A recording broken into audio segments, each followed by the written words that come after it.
There was a moment when Phil Collins looked at a Netflix script and did not see a role. He saw his daughter. Not the glamorous young woman walking through Paris in bright coats and impossible shoes. Not the face smiling from billboards, magazine covers, and television screens. Not the actress millions now knew as Emily Cooper. He saw the little girl who used to wait for him to come home. He saw the child who had grown up with a father the whole world wanted, and who now had a world that wanted her too. By the time Emily in Paris became one of Netflix's most recognizable shows, Lily Collins was no longer just Phil Collins' daughter. She was a star in her own right. Her name could stand alone. Her charm, her timing, her discipline, and that quiet strength behind the smile had built something that did not need her father's shadow. And that was exactly why the idea made her nervous. The first time someone mentioned it, the room was ordinary in the way extraordinary decisions often are. A conference table, coffee cooling in paper cups, producers with open laptops, executives speaking calmly because they knew they had a global hit. They were talking about a special episode, Paris at night, a charity concert, a scene that could feel elegant, emotional, and surprising. Someone said the show needed a musical moment older viewers would instantly recognize. Then a producer smiled and said it. What if Phil appeared? For a few seconds, nobody moved, because it sounded perfect, almost too perfect. Phil Collins in Paris, Lily Collins a few feet away.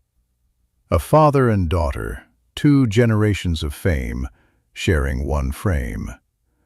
The idea practically wrote its own headline. But Lily did not smile right away. That was what everyone noticed. To them, Phil Collins was a legend. To her, he was Dad.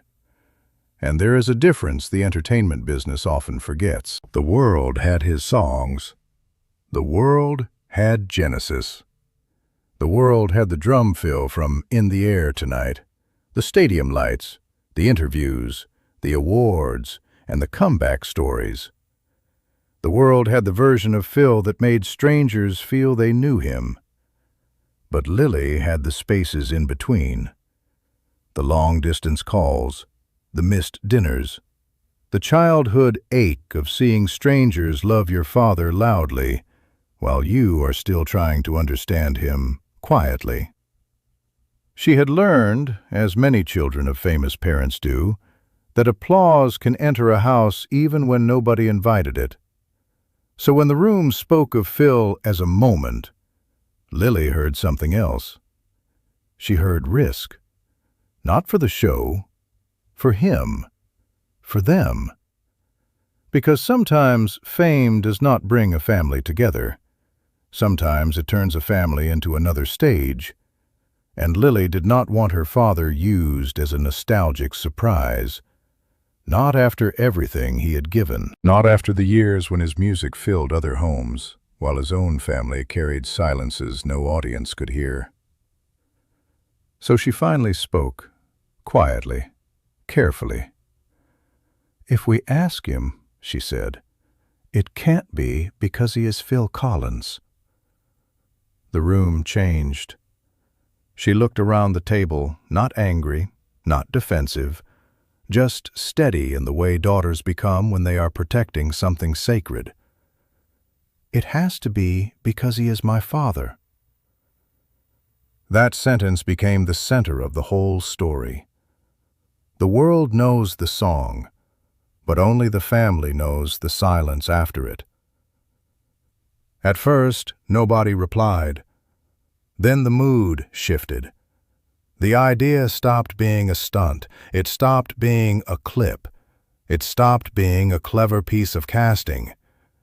It became something smaller. And because it was smaller, it became more powerful. A daughter who had become famous in her own world would invite her father into it, not to borrow his legend, but to honor the private man behind it. And that was when the proposal moved higher. When Ted Sarandos heard the idea, he understood the danger immediately. There are appearances that feel like celebration, and there are appearances that feel like a brand using a memory. Ted knew the difference. Phil Collins was not simply a famous name. His voice had lived inside marriages, divorces, long drives, hospital rooms, and second chances. A cameo would be easy. A thank you would be harder. That was the line Ted supposedly gave the team. Don't make it a cameo, make it a thank you. And suddenly the shape of the scene changed. It was not going to be a funny walk-on. It was not going to be a wink to the audience. It was not going to have someone shout, "Look who it is!" while the room applauded on cue. The honor had to be quiet enough to feel real. A piano was added to the scene, not a grand spectacle, just an old upright in the corner of a private Paris room. Emily would leave the noise of a crowded party and find an older musician sitting alone under warm light. At first, the audience would not be told who he was. They would know by his hands. That mattered. Because Phil's hands carried his story before his voice ever did. Those hands had driven Genesis from behind the drum kit, moved through the lonely machinery of face value, and played chords that sounded like a man trying not to fall apart. Those hands had been taped, strained, celebrated, and betrayed by age. So in the scene, he would not enter with a joke. He would enter with a touch. When the script reached Phil, he laughed in that small, guarded way people laugh when emotion arrives dressed as an opportunity. Me? In Emily in Paris? He tried to make it light. Phil had always known how to hide discomfort behind timing. But as he read, the laughter faded. There was Emily walking away from the glitter. There was the older musician at the piano. There was no introduction, no speech, no forced applause. Just a daughter-shaped character looking at a man the world had already taken apart and put back together too many times. Then he reached Lily's line. Sometimes the world knows the song, but only the family knows the silence after it. Phil read it once, then again. Then he put the pages down. That was not just a line. It was a room he had been avoiding for years. Because Phil Collins knew applause. He knew the roar that came when the first note landed.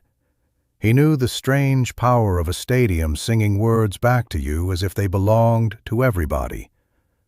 He knew what it was to become the rhythm other people trusted. But family is not a stadium. Family hears the phone click off. Family remembers the chair left empty. Family knows when a promise sounded sincere, but broke under the weight of the next tour. Phil had lived a life built on momentum.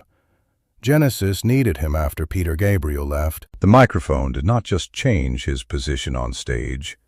It exposed everything he was trying to hide. Then face value turned private heartbreak into public confession. Then the solo career became enormous. Then the world wanted more of him, and more, and more. And somewhere inside that more, there were children growing up. There were birthdays reached by telephone.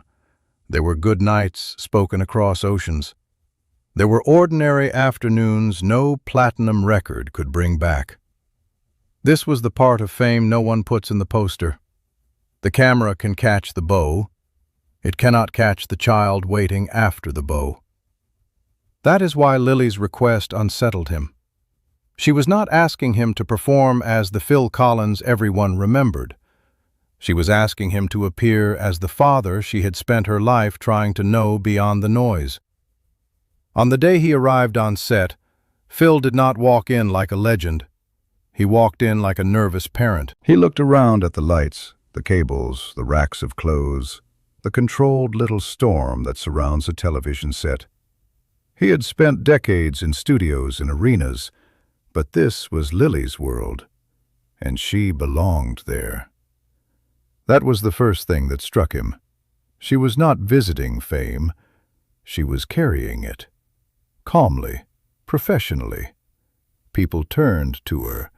People trusted her rhythm. For a man who had spent his life keeping rhythm for everyone else, it was a strange and beautiful thing to see his daughter keeping her own. But before the cameras rolled, there was one private moment. Lily found him near the piano. The room had gone quiet.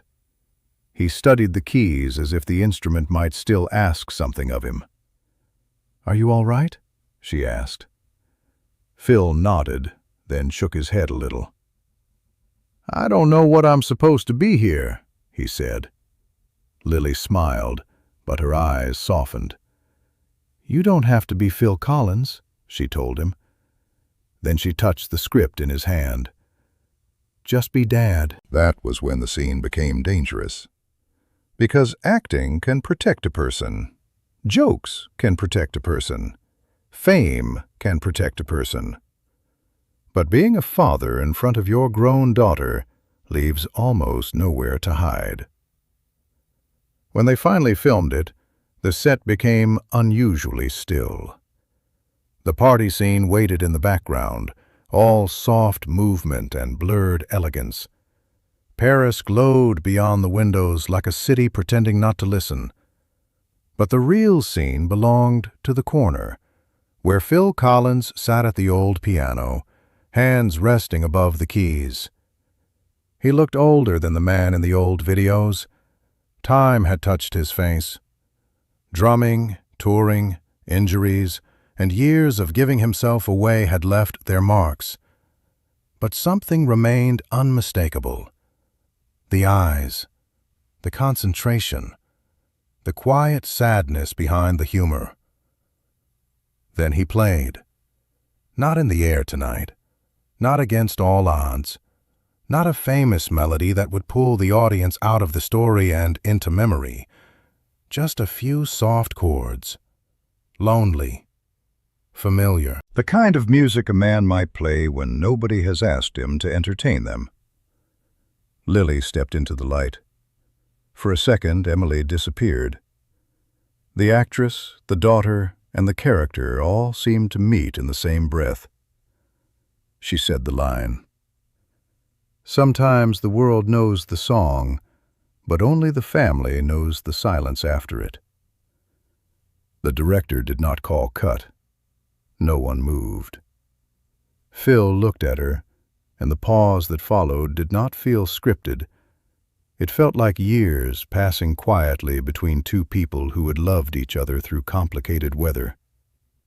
Then he answered, "Then I hope the silence knows I was trying." That was all. No speech, no tearful apology, no dramatic embrace. Just one sentence from a father who understood, maybe too late, that success can explain an absence, but never erase it.